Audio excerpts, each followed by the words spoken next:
अस्सलामुअलैकुम वरहमतुल्लाहि वबरकातुहू। कैसे आप सब? उम्मीद है आप सब लोग खैरियत से होंगे। आज का हमारा लेक्चर है गैसियस एक्सचेंज। दोस्तों आज हम क्लास 10 के बायोलॉजी चैप्टर फर्स्ट को हम स्टार्ट करने जा रहे हैं, जिसमें सबसे पहला टॉपिक आता है इंट्रोडक्शन। ठीक है, मतलब इस चैप्टर में हम क्या क्या पढ़ेंगे, इस चैप्टर के कौन कौन से हिस्से हैं, कौन कौन से टॉपिक इसके साथ रिलेटेड है, इसमें हम वही स्टडी करते हैं। ठीक है, तो आज का हमारा लेक्चर का जो बेसिक जो चैप्टर नेम है वो है गैसियस एक्सचेंज। अब हम ये टर्मिनोलॉजीज देखेंगे कि बेसिकली बॉडीज ऑर्गेनिज्म के बॉडीज के अंदर गैसियस एक्सचेंज होते हैं, ब्रीथिंग होता है, रिस्पिरेशन होता है। ये थ्री जो है ना, ये बहुत ही रिलेटेड टर्मिनोलॉजीज है।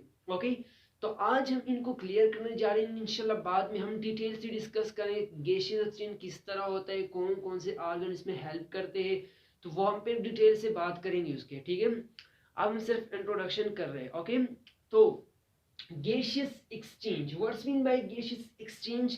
Simply animal take oxygen and release carbon dioxide।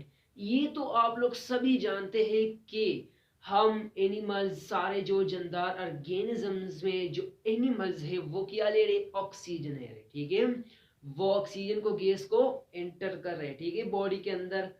Our release carbon dioxide, ये भी हम सब जानते हैं कि कार्बन डाइऑक्साइड को एक्सहेल करते हैं, मतलब आउट करते हैं।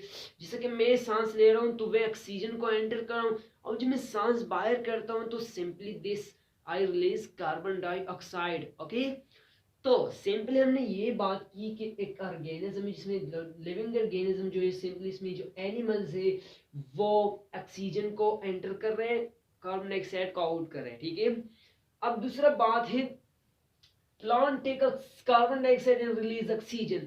अब इस कार्बन डाइऑक्साइड जो कि हम रिलीज कर, इसको फिर से प्लांट ले रहे हैं और प्लांट हमें ऑक्सीजन दे रहे हैं। ठीक है, सिंपली दो प्रोसेस है। मेरे पास एक प्लांट है, यहाँ पे एक ऑर्गेनिज्म है, ह्यूमन है। ठीक है, अब प्लांट क्या करता है, ऑक्सीजन को जो है ना, वो ऑक्सीजन को बाहर कर रहा है, आउट। ओके, अब ये ऑक्सीजन जो है वो ह्यूमन ले रहे हैं। अब यहां से ह्यूमन कार्बन डाइऑक्साइड को एक्सहेल कर रहे हैं, अब ये कार्बन डाइऑक्साइड फिर से प्लांट ले रहे हैं। ठीक है, तो इसको हम कहते हैं गैसियस एक्सचेंज। अब इसका मतलब हरगिज नहीं कि प्लांट और इनमें के दरमियान जो है गैसियस एक्सचेंज नहीं। अब मैं ऑक्सीजन ले रहा हूँ, हमारे अंदर प्रोसेस होते हैं, फिर वहां से कार्बन डाइऑक्साइड निकलते हैं, simply this is called gaseous exchange.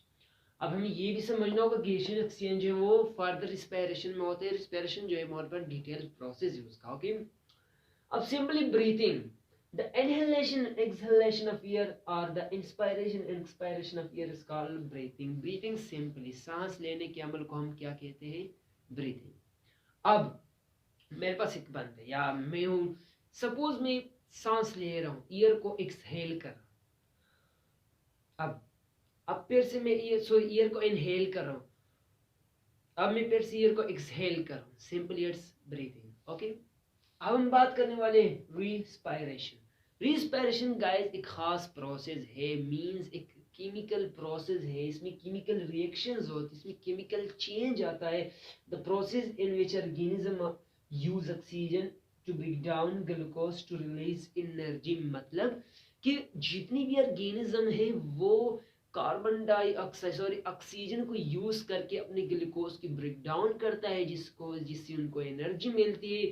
तो इसको हम कहते हैं रिस्पायरेशन, जिसकी इक्वेशन है C6H12O6, मतलब ग्लूकोज प्लस ऑक्सीजन।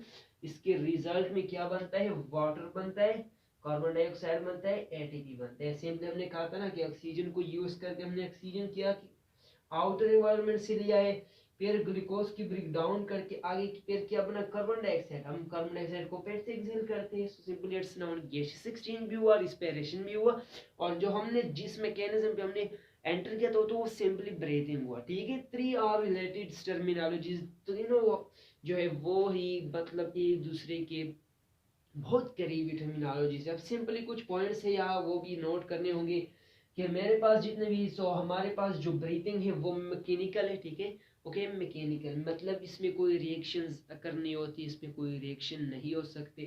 अब सिंपली ब्रीथिंग के अलावा जो हमारे पास जो रिस्पायरेशन है इसमें एक फ़र्क यही है कि रिस्पायरेशन हमारे पास केमिकल है, क्योंकि इसमें रिडॉक्स रिएक्शन होती है, ऑक्सीडेशन रिडक्शन रिएक्शंस होते हैं, तो इसको हम सिंपली कहते हैं कि ये हमारे पास केमिकल प्रोसेस है।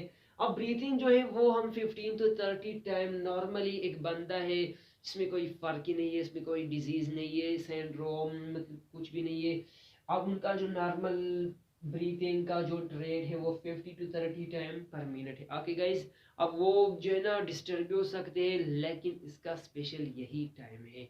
अब हमारे पास इंस्पिरेशन तो सिंपली बात है कि जिस टाइम पे एनर्जी बॉडी को ज़रूरत होती है ना, तो वहाँ पे रिस्पिरेशन करना मतलब स्टार्ट हो जाएगा, तो बॉडी को एनर्जी मिलेगा। तो दोस्तों ये था एक शॉर्ट टॉपिक जिसमें हमने इंट्रोडक्शन की। इंशाल्लाह आगे वीडियो में हम डिटेल से बात करेंगे। आइंदा वीडियोस के लिए चैनल सब्सक्राइब करो, बेल आइकन ज़रूर दबा दो, आने वाले वीडियोस की नोटिफिकेशन आप लोगों तक पहुंच जाए। Thanks for watching.